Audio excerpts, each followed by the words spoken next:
सांगा बरं. मला काय तुम्हाला मी आजच आलो. हे सुशील काय बोलायचं.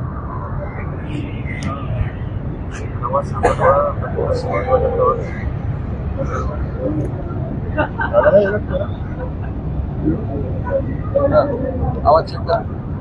येतोय आवाज येतो.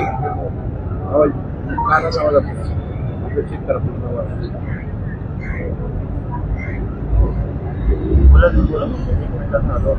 हॅलो, येतो आवाज. येतो ना. आज गणेशाचं आगमन, गणेश चतुर्थी, गणपती बाप्पाचं आगमन आज होत आहे आणि निश्चितच गणेशाच्या पावलानेच आपल्या जीवनात आनंद येईल अशी अपेक्षा व्यक्त करतो. हे आंदोलन चालू होण्यापूर्वी दोन आपल्याच बांधवांचे बळी आणि हे आंदोलन सुरू झाल्यानंतर 15 दिवसामध्ये दोन बांधवांचे निधन त्या ठिकाणी झालं. अशा या माझ्या बांधवांना मी नम्र श्रद्धांजली अर्पण करतो. आज आंदोलनाचा 23वा दिवस. 23 दिवसापूर्वी अशी माहिती सांगताना वेळोवेळी बोलल्या जायचं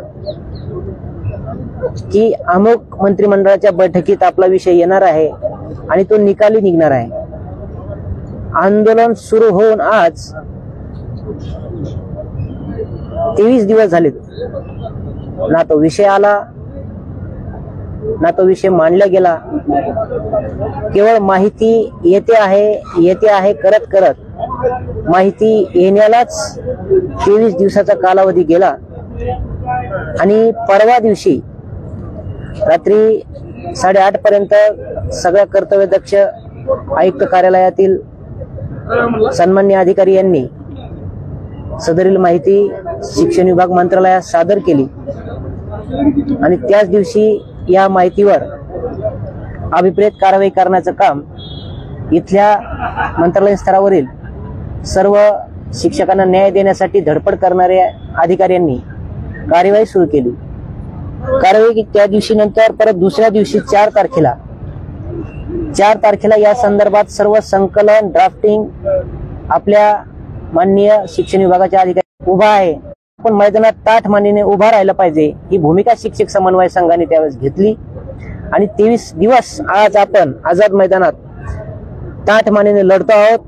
प्रातिनिधिक स्वरूपात राज्यभरातील शिक्षक या ठिकाणी हजेरी लावत आहेत आणि या निमित्ताने पाठपुरावा करण्याचं काम सुद्धा शिक्षक समन्वय संघाच्या टीमने चांगल्या प्रकारे केलं आहे. 2 दिवसापूर्वी 5 सप्टेंबर रोजी शिक्षक दिनाच्या दिवशी माननीय मंत्री महोदयांना आमच्याशी संवाद साधायचा होता आणि म्हणून निरोप मिळताच आमच्यातली इथली काही उपस्थित समन्वयक माननीय मंत्री महोदयांना सकाळी भेटली. मंत्री महोदयांनी आम्हा सर्वांना शिक्षक दिनाच्या शुभेच्छा दिल्या. मी तुमच्या आयुष्यामध्ये शिक्षक दिन अतिशय यापुढचा आनंदात साजरा कसा करता येईल याच्यासाठी प्रयत्न करतोच आहे. आजच शक्यतो न्याय देण्याचा माझा प्रयत्नही असेल असंही त्यांनी त्यावेळी सांगितलं. परंतु फाईलची प्रक्रिया चालू होती आणि साहजिकच आम्हालाही वाटत होतं की या प्रक्रियेमध्ये 2-3 दिवस किमान जाणार आहेत आणि आम्हाला अपेक्षित होतं ठीक आहे. त्या बैठकीमध्ये विशेष सांगायचं म्हणजे 5 तारखेच्या या राज्याचे लाडके मुख्यमंत्री, संवेदनशील मुख्यमंत्री ज्यांनी खरंच 1160 कोटी रुपये देण्यासाठी पुढाकार घेतला आणि त्याला अनुमोदन देण्याचं काम सुद्धा तत्कालीन अर्थमंत्री माननीय देवेंद्र फडणवीस साहेबांनी घेतलं. ते 1160 कोटी प्रत्यक्षात खात्यात देखील पडले आहेत. आणि कालच्या बैठकीत झालेल्या मंत्रिमंडळाच्या 5 तारखेला माननीय मुख्यमंत्र्यांनीच एक गोष्ट सांगितली की अरे केसरकरजी, तुमच्या विभागाची फाईल आज का नाही आली, आज शिक्षक दिन आहे. म्हणजे मुख्यमंत्र्यांना आपल्या विषयाची काळजी आहे. आणि त्यावेळेस मान्य शिक्षण मंत्र्यांनी सांगितले की काही प्रक्रिया या संदर्भातली अर्थ विभागाची प्रोसिजर बाकी आहे आणि निश्चित या पुढील कॅबिनेटला ती आणण्याचा आपण प्रयत्न करू. आणि त्या अनुषंगानेच फाईल काल अर्थ विभागामध्ये सकाळी शार्प 11:30 दाखल झाली. शिक्षण विभागातून ती 10:30 गेली. 11:30 नंतर माझे 2 बांधव ज्यांना मंत्रालयाचा पाठपुरावा कसा करायचा हे मी सुद्धा त्यांच्याकडून शिकलो. गजानन काकड आणि सुशील रंगारी यांनी त्या फाईल मधला कोथळा पूर्ण बाजूला काढला की फाईल मध्ये शिक्षकांच्या प्रती कुठलीही चुकीची माहिती असू नये आणि त्यावेळेस त्या आंदोलनाला अर्थ असतो आणि त्या आंदोलनातून पुढे पुढे जायला सोपं जातं. या दोघांनी मिळून काल आम्ही समवेत सगळे होतो आणि त्या संदर्भातल्या नस्तीच्या व्यवस्थित रीडिंग झालं आणि त्यामध्ये काही धोका होणार नाही याची काळजी आपण घेत आहोत. विशेष सांगायचं म्हणजे मित्रांनो, फार मोठा धोकाही त्याच्यामध्ये आहे. कारण याच्यात असं कुणाला वाटत असेल की मी आता पात्र होतो की काय अशी शंका त्याच्यामध्ये आहे. त्याचे संबंधित पुरावे आमच्याकडे आहेत. त्यातले फक्त 2-4 वेळ मी तुम्हाला या लाईव्हच्या अंतिम टप्प्यात मी सांगणारच आहे. कुणाला असं वाटत असेल की 60 वरून 80 जाताना मी अपात्र होणार नाही तर ती त्याच्या डोक्यातून ती शंका काढून टाकावी, कारण ते होण्याची शक्यता नाकारता येत नाही. असं कुणाला वाटत असेल 40 वरून 60 जाताना असं होणार नाही, त्यांनी ती डोक्यातून काढावी. 99-20% येणाऱ्या घोषित शाळा आहेत त्या संदर्भातली सुद्धा त्याच्यामध्ये माहिती आहे. आणि म्हणून तुम्हाला एक विनंती आहे, अर्थ विभागाने याच्यामध्ये कुठेतरी आता शंका घालू नये. वेळ कमी राहिलाय. खरं तर कालच ती फाईल 4 टेबल पूर्ण करून एका विशिष्ट टेबलला नेऊन घालण्याचं काम कसं केलं, राहुल सरांना ते काल मैदानावर फोन करून व्यवस्थित सांगितलं सुद्धा. राहुल सरांनी, संगपाळ सर असतील, यांना सगळ्यांना ती विशेष सूचना पण दिलेल्या होत्या. आणि म्हणून बांधवांनो विनंती आहे, आपला हा विभाग कधीच आपल्याला साथ देत नाही. जर आपण मैदानात साथ दिली तर निश्चित कुठलाच विभाग साथ दिल्याशिवाय राहत सुद्धा नाही. म्हणून सगळ्या बांधवांना जागा करण्याचं काम एका विशिष्ट मुद्द्याद्वारे मी करतो. आपण मैदानात येण्याचं पूर्ण काम केलं पाहिजे. मोबाईल कुठे? मी फक्त 2 गोष्टी तुम्हाला त्या याच्यातले मी वाचून दाखवणार आहेत, तुम्हाला त्या गोष्टी कळतील.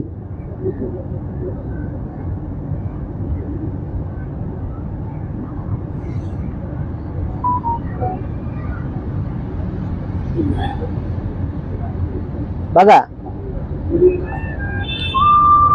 6 फेब्रुवारी 2023 नुसार अनुदानात पाठ झाले, तथापि या व्यतिरिक्त शासन निर्णय 6/2/2023 नुसार निकषाची पूर्तता न केल्याने कायमस्वरूपी अपात्र शाळांची संख्या 612 आहे.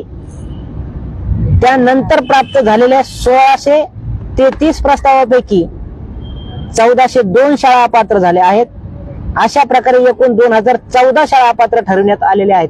मी फक्त हे असलेल्या माहितीमुळेच सांगतोय, मला खोटं कधी बोलता आलं नाही. जे आहे तेच या शिक्षक समन्वय संघाच्या यापूर्वीच्याही आंदोलनात ठामपणे सांगितलं गेलेलं आहे. मग याच्यात जवाब दो आंदोलन असेल, महाएल्गार आंदोलन असेल आणि हे 3रं हुंकार आंदोलन असेल.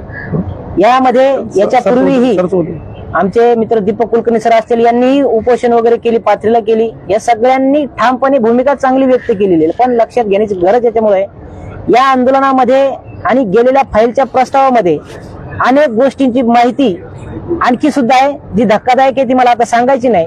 जसा आपण पुढे जाऊ या संदर्भातलं सगळं अवलोकन मी करत राहणार आहे. सोमवारी या संदर्भात विशेषतः ती फाईल जर कालच्या टेबलला गेली असती, कारण संबंधित अधिकारी आता 9 दिवसाच्या सुट्टीवर आहे. लक्षात घ्या.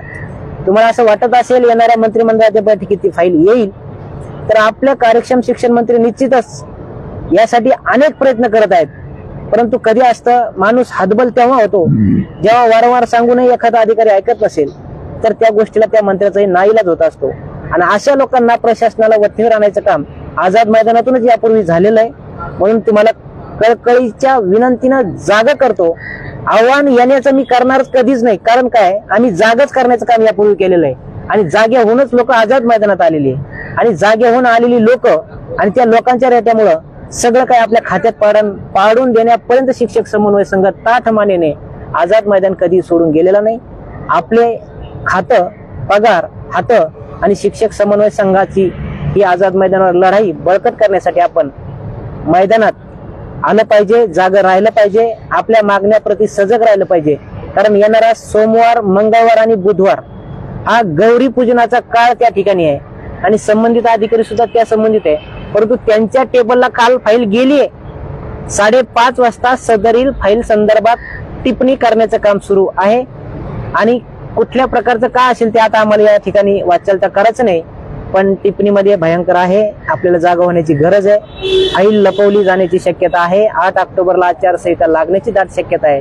आपले पालक म्हणून शिक्षण मंत्री न्याय देण्याच्या भूमिकेत असले जरी, या राज्याचे लाडके मुख्यमंत्री आपल्या बाजूने निर्णय घेण्यात प्रक्रियेत असले जरी, तरी खोडा कुठल्या विभागातून घातला जातो त्या विशेष ठिकाणी तो मंत्री त्या ठिकाणी समोर येत नसतो, पण प्रशासनाचे कान टोचायचं काम त्या ठिकाणी केलं जातं आणि ठराविक कुणाला तरी रजेवर पाठवलं जातं.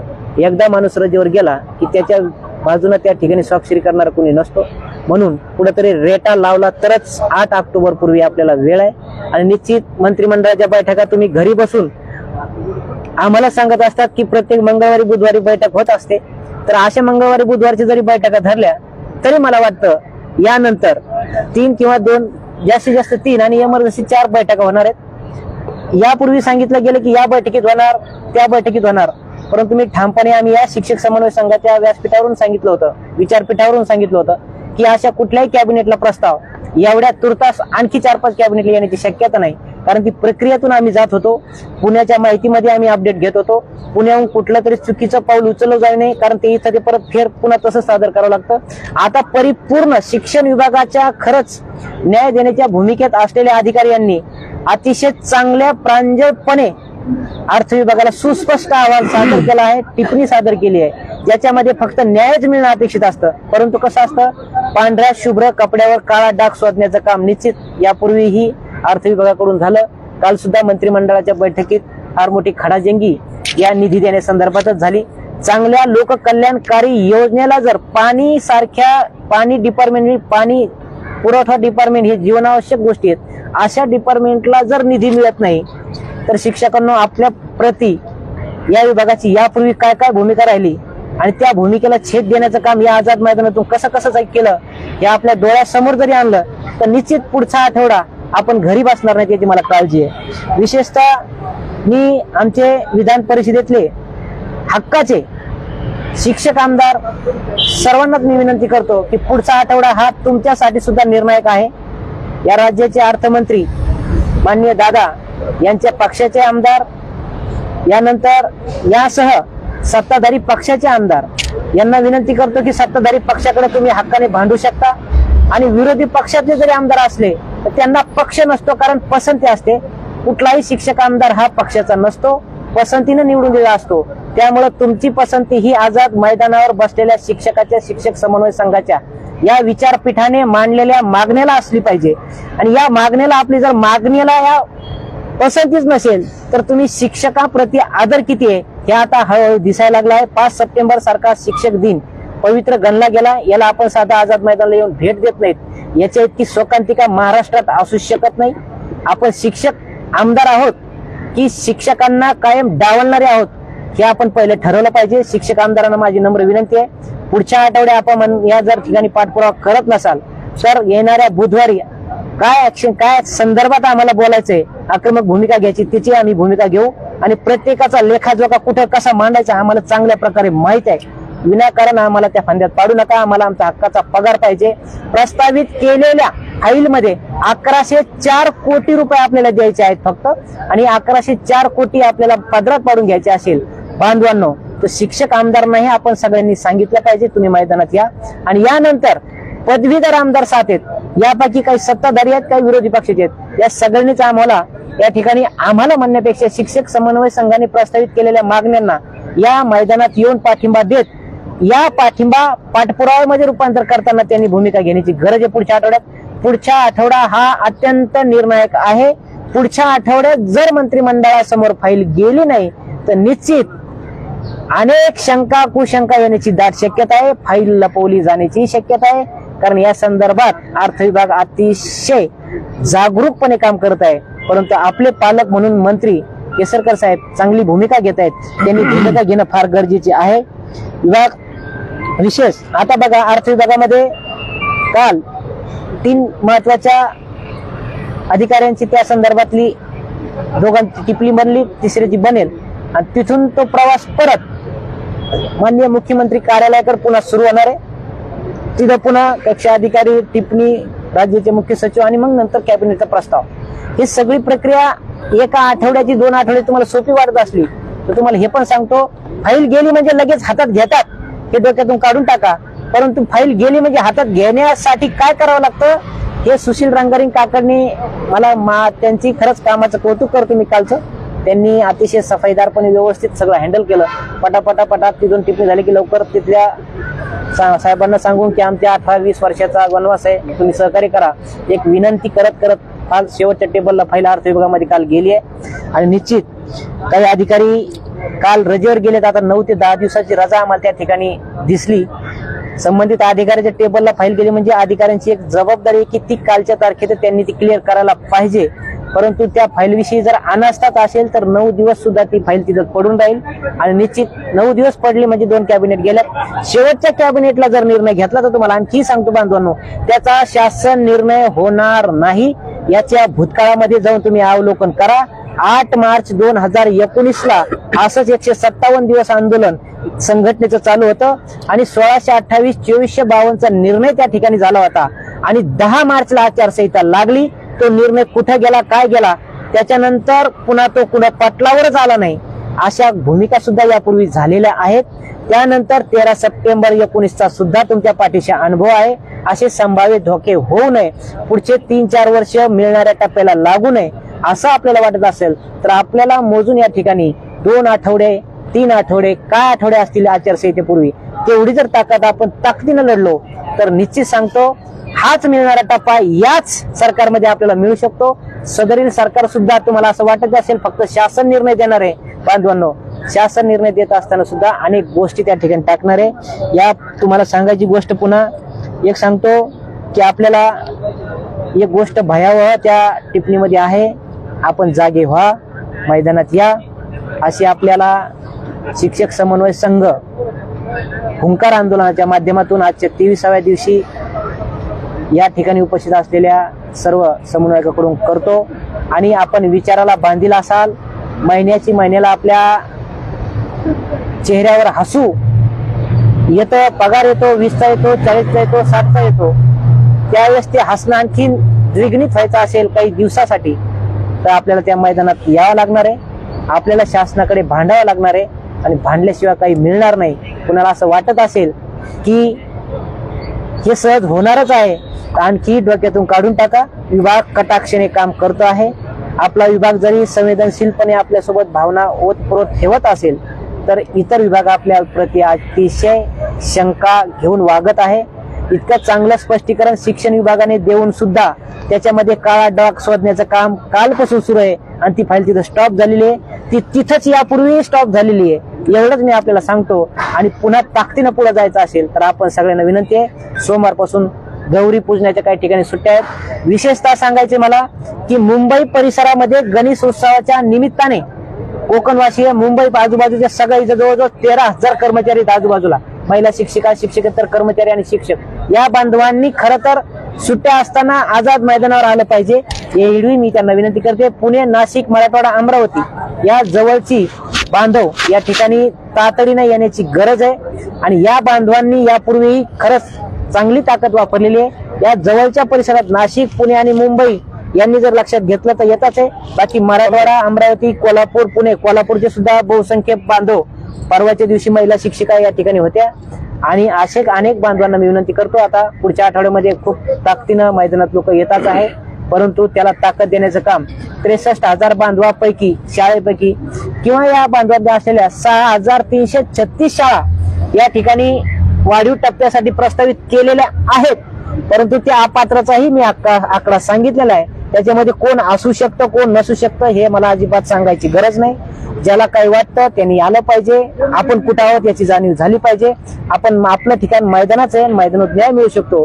तर सहजपणे जर प्रवास सोपा येत असेल तर मैदानात या. एवढी मी आपल्याला नम्र जागरूक करण्याचं काम करतो. आपण याल अशी अपेक्षा व्यक्त करतो आणि या ठिकाणी थांबतो.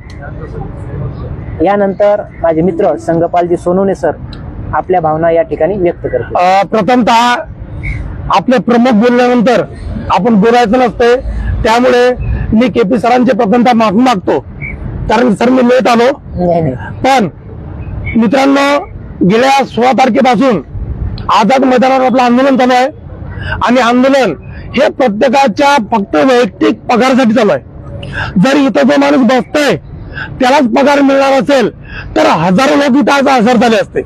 परंतु आपल्याला राहुल कांबळे एकटा बसला काय आणि तिकडे त्याचं काही झालं काय, कोणाला काही घेणं नाही. त्यामुळे मित्रांनो, प्रत्येकाला आपापल्या पगाराची काळजी आहे. तुम्ही जेव्हा तुमच्या हातात पगार घेता प्रत्येक 1 किंवा 2 तारखेला, तुम्हाला लाज वाटायला पाहिजे की आपण कोणाच्यावर पगार घेतोय. जर एक माणूस तिथं बसते, लढते, तुम्हाला तिकीट मिळत नाही, तुम्हाला हे मिळत नाही, तुम्हाला ते मिळत नाही, आणि तुम्हाला अगोदर जनरल डब्यात बसून तुम्ही प्रवास केलेले आहेत. आज तुम्ही ते दिवस विसरलात.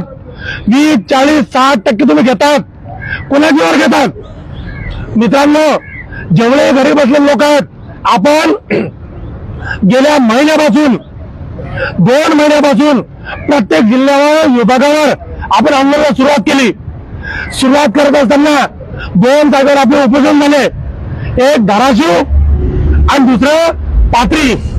राहुल कांबळे, केपी पाटील सर हे तिथे आले होते. 7 दिवस लोक उपाशी राहिलेत. आजही कोण्या संघटनेचं तुम्हाला घेणं नाही, परंतु जगदाळे सरांचं उपोषण चालू होतं.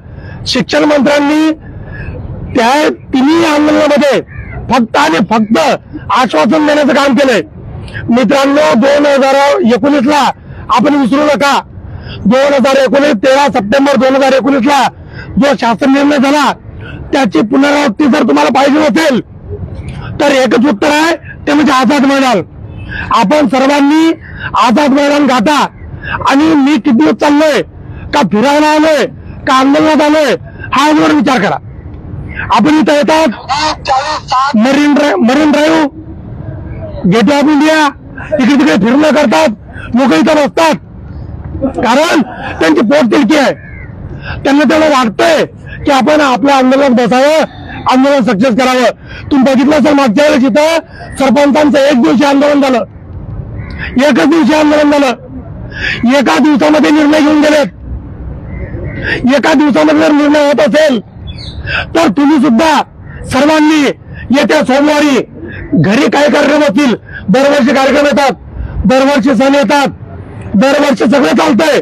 परंतु जर तुम्हाला, कारण तुम्ही 2019ची जर तुम्हाला पुनरावृत्ती पाहिजे नसेल तर तुम्ही सर्वांनी आझाद मैदान गाठावं. तुमच्या सगळ्या प्रश्नाचं उत्तर फक्त आझाद मैदान आहे. आणि जाहीर मधले खासकर घ्या, फाईलचा पाठपुरावा आहे, फाईलचा प्रवास आहे. हे केपी सरांनी जस्ट आपल्याला सांगितलंय. आपल्यामध्ये काय झालंय, श्रेयवाद निर्माण व्हायलाय. आंदोलन कोण लावतोय याच्यावर आम्ही हजर राहण्याची तयारी करतोय. आंदोलन कोण लावतोय हे पेक्षा महत्वाचं आहे, आंदोलन कशासाठी लागतंय. आंदोलन तुमच्या पगारासाठी लागलंय. शिक्षक समन्वय संघ फक्त पगारासाठी लढतोय. 27 संघटना एकत्र करून समन्वय संघाची स्थापना झाली. समन्वय संघामध्ये आज आपण कोणा संघटनेत नाव देत नाहीत. 27 संघटना आहेत. काही संघटना एक व्यक्ती एक संघटना आहे. काही 5-6 प्रमुख संघटना इथं काम करण्याचा प्रयत्न करतात. परंतु आपल्यामधूनच काही शुक्राचार्य त्यांना खत पाणी घालण्याचं काम करतात. काल आमच्या धानेवागांनी व्हॉट्सअपला तर केलंच, परंतु ज्यांना ज्यांना फोन करायला पाहिजे होते त्यांना त्यांच्या त्या पातळीत बोलण्याचं काम आमच्या समन्वय संघाच्या कार्यकर्त्यांनी केलं. परंतु मित्रांनो, आपण एका व्यक्तीसाठी इथे येऊ नका, कोण आंदोलन लावलं ह्यासाठी येऊ नका. तुमचा फक्त वैयक्तिक पगार मिळवण्यासाठी तुम्ही आझाद मैदान गाठावं. आझाद मैदानाशिवाय तुम्हाला पर्याय नाही. ही जी माती आहे ना, ही माती कपाळाला लावल्याशिवाय तुम्हाला काय भेटलं नाही. या मातीला दिले, कोणाच्या मागे फिरू नका. पाठपुराव्यावर माझा भरोसा नाही. आपण ऑफिशियली पाठपुरावा करावा. परंतु नेत्याच्या मागे फिरून तुम्हाला काही मिळणार नाही. त्यांनी फक्त तुम्हाला गोल गोल बोलून तुम्हाला घरी बसवण्याचं काम केलंय. 2 महिन्यापासून आम्हाला अशा बातम्या येऊ लागल्या, तुमचं काम उद्या व्हायलंय, तुमचं काम परवा व्हायलंय, येत्या आठवड्यात तुमचा निर्णय होऊन जाईल. काय झालं? आमचे लोक गाफील झालेत, लोक घरी बसलेत आणि आमचे लोक नाही हुशार आहेत. एवढे हुशार आहेत की ते आपल्यापेक्षाही फेसबुक व्हॉट्सअपवर अग्रेसर आहेत. त्यांना प्रत्येक गोष्ट इथल्या माणसांना लेट कळती, त्यांना अगोदर कळती. त्यांना घरी अगोदरच कळते काय होणार आहे आणि काय होणार आहे, केवळ काय झालं आणि काय होणार आहे. लोक येतात, सोमवारी येतात, सोमवार मंगळवार बुधवार 3 दिवस बसले, कॅबिनेट झाली घरी. आज तो राहुल गांधी पागळा घेतो, एकटा इथं बसलाय, 16 तारखेपासून बसलाय. तुम्ही काय करता घरी? त्याला मुलं बाळ नाहीत, त्याला घर नाही, त्याला मायबाप नाही, त्याला बायको नाही. तुमच्याच बायका, तुमच्या पदराखाली तुम्ही बायकांच्या, मी पात्रीमधून हेच बोललो होतो, पुन्हा तेच बोलतो. आता पदराखाली नको नका, बायकांच्या साड्या घालून घरात बसा. कारण तुम्ही फक्त घरात बसण्याच्या लायकीच्या आहात. तुम्ही घर बसाल, तुम्ही घर बसा असल्यामुळे हा प्रश्न चिघळत चाललाय. हा प्रश्न केवळ आणि केवळ मी तर म्हणतो याला शासन जबाबदार नाही, याला अधिकारी जबाबदार नाहीत, याला केवळ आणि केवळ हा जो शिक्षक घरात बसलेला आहे हा जबाबदार आहे. जोपर्यंत हा घराच्या बाहेर पडत नाही, हा मैदानावर येत नाही, तोपर्यंत प्रश्न मिळत नाही. मित्रांनो, आता तुम्हाला विनंती करत नाही, आवाहन करतोय, सोमवारपासून गणपती आहे, गौरी आहे, असू द्या, आपले दैवत आहेत, आपल्या सोडणार नाहीत, हे तुमचं काही वाईट करणार नाहीत. तुम्ही तुमच्या प्रश्नासाठी रविवारी सुद्धा कॅबिनेट मीटिंग झाल्यात. बुधवारची मंगळवारची वार बघू नका, रविवारी सुद्धा कॅबिनेट होऊ शकते. रात्री 2 वाजता सर्वोच्च न्यायालय जाऊ शकते. त्यामुळे मित्रांनो, सोमवार मंगळवार बुधवारचा विचार करू नका. तुम्ही फक्त सोमवार मंगळवार बुधवारचा विचार करता. समोरचा गुरुवार शुक्रवार शनिवार रविवार ह्या राहुलचा विचार करा, राहुल कांबळेचा विचार करा. हे 4 दिवस कसा काढतंय? इथं येणं, फोटो काढणं, स्टेटस ठेवणं, झालं आपलं काम, संपलं आंदोलन. तुम्ही स्टेटस ठेवलं म्हणजे तुमचं आंदोलन संपलं. तुमच्या संस्था चालकांना दाखवतात, मुख्याध्यापकांना दाखवतात, आम्ही इथं हजर आहेत. अरे फक्त फोटो काढण्यापुरते हजर आहेत का? मित्रांनो, येत्या सोमवारपासून मी तुम्हाला आवाहन करतो की जर तुम्ही नाही आलात तर तुमच्या भविष्याला अंधारात पाळणारे तुम्हीच असणार आणि तुमचं भविष्य अंधारात ठेवण्यासाठी कारणीभूत फक्त आणि फक्त घरभाषा असेल. या घरभाषांसाठी मी पुन्हा आवाहन करतो, सोमवारपासून तुमच्या बिनपगाराचा ठरल्या तरी चालतंय, इतिहासात तुमची नोंद होईल. मी 3 दिवस, मी 5 दिवस बिनपगाराचा घेतली आहे. मी बिनपगारी होतो, माझा पगार तिथं कपात केलाय, हे तुम्हाला कळलं पाहिजे. इतिहासात तुम्ही जेव्हा रिटायरमेंट व्हाल तेव्हा तुम्हाला कळेल माझा 3 दिवसाचा 5 दिवसाचा पगार या कामासाठी कपात करण्यात आला होता. म्हणून मित्रांनो, पगाराचा विचार न करता तुम्हाला जो पगार आज घरी बसून भेटतोय तो फक्त आणि फक्त या आझाद मैदानाच्या मातीमुळे. त्यामुळे मित्रांनो, या मातीला विसरण्याचं काम करू नका, या मातीला विसरू नका. तुम्हाला टोटली अपडेट घर बसल्या केपी सरांनी फेसबुक लाईव्हच्या मार्फत तुम्हाला दिलंय. परंतु घरी बसून ही माहिती घेतल्यापेक्षा माझा पगार, माझी जबाबदारी, आंदोलन कोण लावणं हे महत्वाचं नाही, कशासाठी लावलं हे महत्वाचं आहे. त्यामुळे मित्रांनो, मी पुन्हा तुम्हाला आवाहन करतो की आझाद मैदान गाठा. आझाद मैदानाशिवाय आतापर्यंत काही भेटलं नाही आणि भेटणार सुद्धा नाही. कोणाच्या मागे फिरणं, लाचारपणा सोडून द्या. लाचारी नको, हक्क पाहिजे. लाचारी नको, हक्क पाहिजे, लाचारी नको, हक्क पाहिजे, लाचारी नको, हक्क पाहिजे, लाचारी नको, हक्क पाहिजे, लाचारी नको, हक्क पाहिजे, लाचारी नको. हक्क पाहिजे. शिक्षक एकजुटीचा, शिक्षक समन्वय संघाचा, शिक्षक एकजुटीचा, शिक्षक समन्वय संघाचा. धन्यवाद. खूप छान. नाही.